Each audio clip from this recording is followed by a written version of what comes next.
So, guys, I want to talk about Jeff Hardy, and he's looking to quit AEW and then possibly resign with TNA Wrestling. So, I do want to give my thoughts about it. I do want to say, first of all, that Jeff Hardy did ruin his AEW career because he did have the drug issue, and I do understand that he's got injured in the ring by Sammy Guevara, and also he and his brother have they've done some spots that were dangerous. So there is a sense of, what, AEW probably is not the best company for them because it's way more intense, and they do emphasize, just higher spots and more risky stuff. You look at something like Darby Allin and Anarchy in the Arena, where he was doing like the coffin drop and other moves, and when Jeff Hardy was in AEW, he was doing swanton bombs through tables. Maybe there's a point with him where he's like, what, if he wants to stay in AEW, he has to kind of live up to that.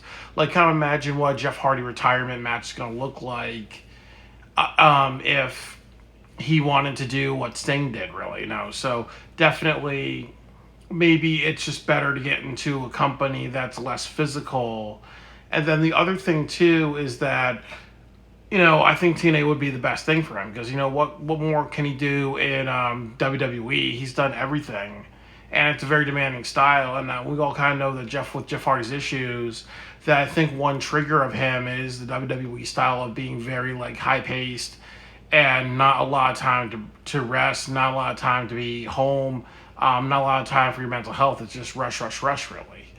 And then there's also something to say about believability. Like if you're gonna have a match with a guy who's in his mid 40s and he's taking so many bumps that he's kind of injured and he hurts when he moves. What's gonna happen if he has a match with Braun Breaker or Gunter? People will be like, okay, that's not realistic. It's not realistic really. So there may be a sense in TNA where he can build new stars. There is a sense in TNA he can actually be the champion. There is a sense that he's not been there for a long time. I think he left in like 2019 if I'm correct, but he left a few years ago. So he's definitely had a break between that. And then the other thing too is with the Broken Hardy universe, that was pre Bray Wyatt Firefly Funhouse.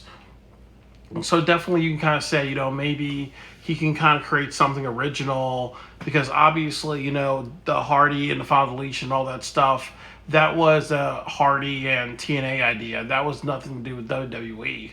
So maybe he can kind of create something, especially since they're trying to have Uncle Howdy in WWE, really. You have Hardy, who's actually somebody who came up with this idea.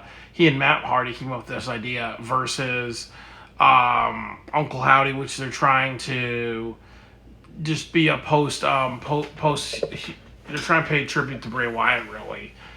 So there's a lot of thoughts within this. But I do think that it's time for him to go. The other issue is the inflated roster. That obviously, with Jeff Hardy, I've not really liked how he's been booked in AEW. That he's not gone towards any championships. He could have been a tag team champion.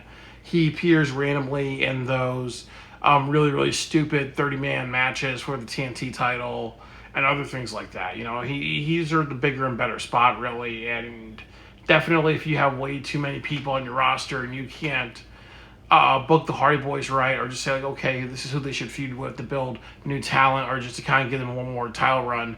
If you can't do those things, then they're not worth your time, really. So I do think that Jeff Hardy actually getting out of AEW is best for business for himself and his brother, and definitely best for TNA and also best for AEW, because you can't just have somebody on the roster that's just collecting dust and collecting a paycheck, and if you have too many people to utilize, it's time for AEW to cut some cords and let people like Jeff Hardy go.